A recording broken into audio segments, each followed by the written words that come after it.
hoor ek eendag toe lees ek 'n rubriek op van 'n persoon. Sy sê ons waardeer julle stedelinge wat van Kaapstad afkom. En ons stil baie en lawaai baie oor Desember verander. Maar dankie vir julle geld. Hulle kan nou maar weer teruggaan na Desember en ons in vrede laat in stil baie. Maar jy skryf, sy sê sy stop op voor die vakansie begin.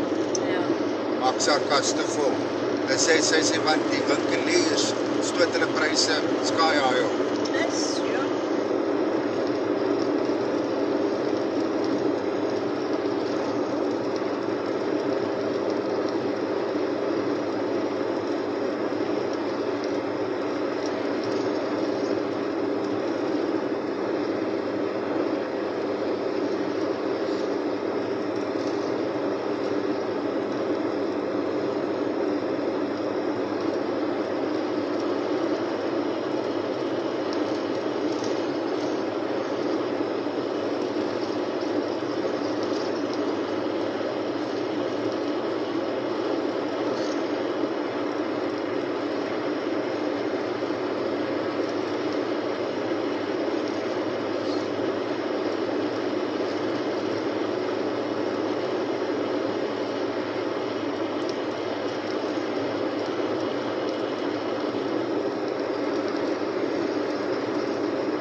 Dis maar op hierdie routes, maar by N1 weet mense nie meer hoe veilig is dit nie.